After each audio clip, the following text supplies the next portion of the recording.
Good morning students. आज के lecture में हम पढ़ेंगे कि anode prediction and tool design ECM में कैसे होता है। एनोड की प्रेडिक्शन कैसे की जाती है और टूल डिज़ाइन कैसे किया जाता है ईसीएम के अंदर। जस्ट 1 सेकंड, मैं ज़रा साइज इसका इंक्रीज़ कर देता हूँ। तो anode prediction, the potential production process has not been fully exploited due to the complex nature. तो इस कॉम्प्लेक्स नेचर की वजह से क्या होता है कि हम एनोड की प्रेडिक्शन नहीं कर सकते कि टूल डिज़ाइन अगर हमें करना है इलेक्ट्रोकेमिकल मशीनिंग में, क्योंकि इलेक्ट्रोकेमिकल मशीनिंग के अंदर क्या होता है, जो टूल होता है हमारा, टूल के ऊपर से भी हमारा मटेरियल रिमूव होता है। Tool designing is year to do your space live with the computation, यानी कि कंप्यूटेशन की हेल्प से हम क्या करते हैं, टूल डिज़ाइन होता है। The classic electrode is valid only under ideal condition. जो क्लासिकल हम इलेक्ट्रोड की डिज़ाइन करते थे वो हमारा आइडियल कंडीशन के अंदर ही वर्क कर सकता है। तो बाकी जो हम कर सकते हैं वो हम ट्रायल एंड एरर मेथड के थ्रू क्या कर सकते हैं, टूल को करेक्शन करने की कोशिश करते हैं। कि जैसे कि अगर हमने मटेरियल किया तो हमने एक पर्टिकुलर शेप बनाई, उसके बाद क्या होगा कि जैसे जैसे हमारा वर्कपीस रिमूव होता जाएगा वैसे वैसे हमारा टूल भी धीरे धीरे रिमूव होता जाएगा और डिकम्पोज होता जाएगा। जब टूल हमारा डिकम्पोज होगा तो क्या होगा, वर्कपीस की शेप प्रॉपर नहीं आएगी। तो अगर शेप अगर हमारी जो अगर हमें होल बनाना है उससे बड़ा साइज़ आ रहा है तो हम क्या करेंगे, एरर एंड ट्रायल मेथड के थ्रू जो हमने पहले टूल बनाया था उसकी डायमेंशंस कम करेंगे। लेकिन अगर हमारा साइज़ कम आ रहा है तो एरर एंड ट्रायल मेथड के थ्रू हम क्या करेंगे, उसके साइज़ को बढ़ा देंगे। और ऐसे करके हम कम ज़्यादा करते जाएंगे जब तक हम एक्चुअल एग्जैक्ट पोजीशन में नहीं पहुंच जाते कि किस तरह से हमें टूल को डिज़ाइन करना है। तो जो एरर एंड ट्रायल मेथड होता है ये हमारा क्लासिकल मेथड होता था। इसके साथ अभी हम क्या है, कंप्यूटर की हेल्प से कैलकुलेशंस करने की कोशिश करते हैं कि हम बार बार मटेरियल रिमूव करके, मटेरियल और टाइम दोनों वेस्ट ना किए जाएँ। उसके साथ हम कुछ और प्रोसेस यूज़ करके इसको रिमूव कर सकें। तो in number of models for an odd shape prediction of tooling designing ECM have been developed ability to predict very listening IAG. इसके थ्रू हम क्या कर सकते हैं, टूल डिज़ाइन कर सकते हैं। तो हमारे ये मेथड होते हैं एनोड डिज़ाइन के लिए, टूल डिज़ाइनिंग के लिए, ईसीएम के लिए ये मेथड होते हैं जो हम यूज़ करते हैं।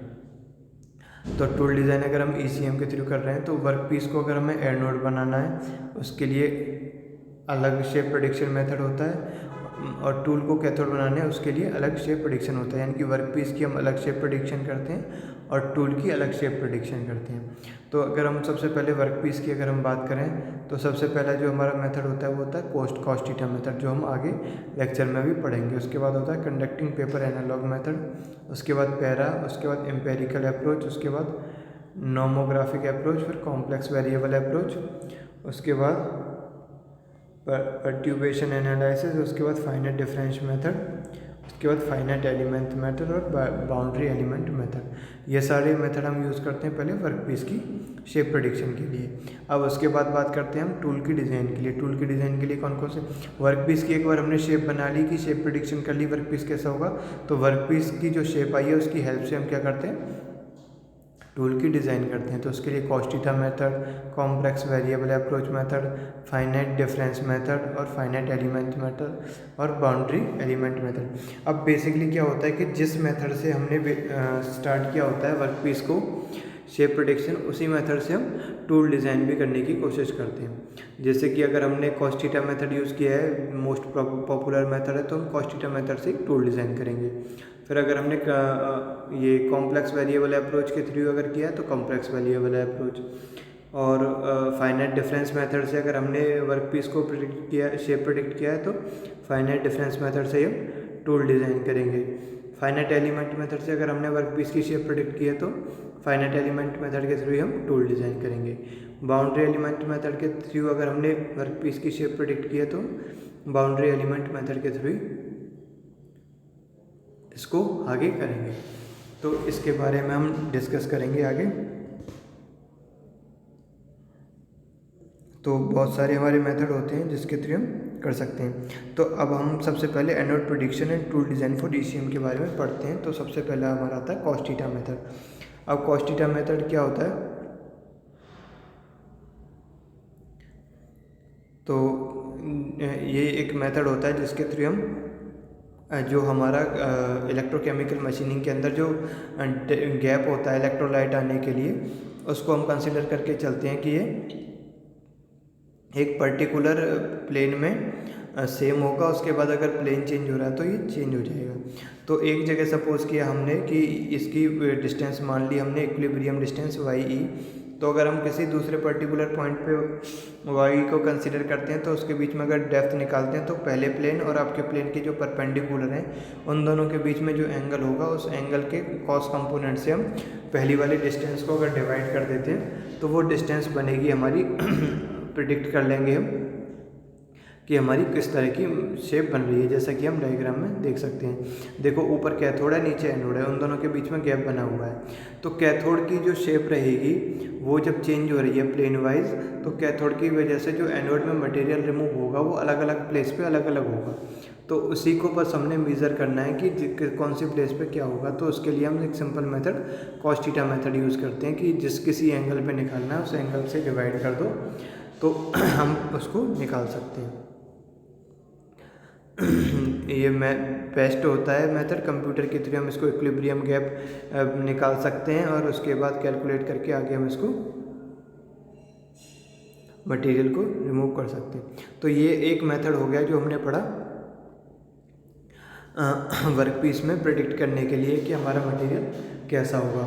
उसके बाद अगर हम पढ़ते हैं कि टूल डिज़ाइन के लिए, तो टूल डिज़ाइन के लिए भी अलग अलग तरह के मेथड होते हैं। उसमें सबसे पहले हमारा कॉस थीटा मेथड होता है। तो कॉस थीटा मेथड में क्या होता है, वाई को हम मानते हैं फंक्शन ऑफ एक्स। वाई को जब हम फंक्शन ऑफ एक्स अगर कंसीडर कर लेते हैं तो हमारी एनोड और कैथोड सरफेस के बीच में जो डिस्टेंस है, सपोज करो एनोड पे हम एक पॉइंट मानते हैं ए जिसके कोऑर्डिनेट हैं एक्स और वाई, और कैथोड पे एक पॉइंट कंसीडर करते हैं बी, और इनको हम इन दोनों प्लेट्स के परपेंडिकुलर लाइन के थ्रू मिला देते हैं, यानी कि शॉर्टेस्ट डिस्टेंस पे दो पॉइंट हमने कैलकुलेट किए। अब क्या करना है, हमें इनके बीच में रिलेशन फाइंड आउट करना है। अब हमने फंक्शन तो बना लिया y equal to F X, यानी कि y एक फंक्शन है x का। अब y क्या है y कोऑर्डिनेट में डिस्टेंस है और x क्या है, x कोऑर्डिनेट में, यानी कि y की जो वैल्यू है वो y1 माइनस वाई है और जो x की वैल्यू है वो x1 माइनस एक्स है। तो इस तरह से हम अगर हमें इसकी एक इक्वेशन बनाते हैं तो हमारे पास इक्वेशन होती है y minus Y one A B cos theta, यानी कि ए बी क्या है, इन दोनों के बीच में डिस्टेंस है, और y माइनस वाई वन ये साइड वाली डिस्टेंस है। तो परपेंडिकुलर और हाइपोटेनस का अगर हम इसमें फॉर्मूला लगाएं तो ए बी कॉस थीटा हो गया। अब ए बी की वैल्यू अगर हम निकालें तो वाई ई अगर हमने निकाला तो ये हो गया कॉस थीटा।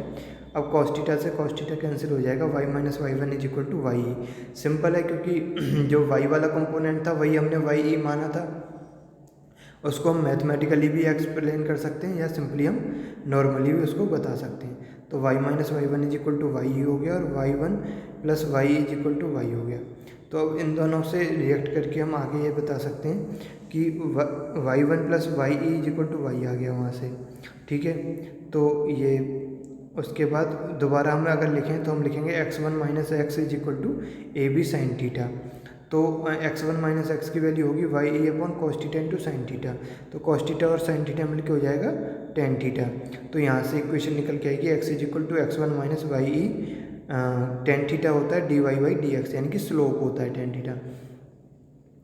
तो इस तरह से अगर हम इस इक्वेशन को एक नॉर्मल इक्वेशन की तरह रिप्रेजेंट करें तो ये बन के आती है y is equal to A plus B X plus C X square. तो आगे जब हम इसको सॉल्व करते हैं तो इसका सॉल्यूशन आता है y1 plus Y is equal to, सारे फॉर्मेट में जब हम इसको रखेंगे तो इस तरह से आ जाएगा। तो D Y by D X की वैल्यू अगर हम यहाँ से निकालें तो D Y by D X की वैल्यू निकल के आती है B plus two C x.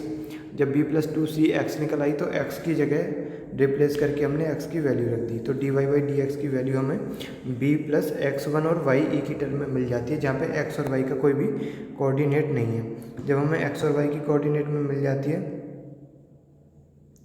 तो हम D Y by D X की इक्वेशन को की वैल्यू को उसमें दोबारा से पुट करके हम इक्वेशन को D Y by D X remove करके एक्स वन वाई वन और वाई ई की टर्म में पूरी इक्वेशन को हम कैलकुलेट कर सकते हैं। आगे अगर हमें इसको और आगे सॉल्व करना है तो हमने सिंपल एक डायरेक्शन के लिए किया, आगे हम उसको डबल डायरेक्शन के लिए भी यूज़ करके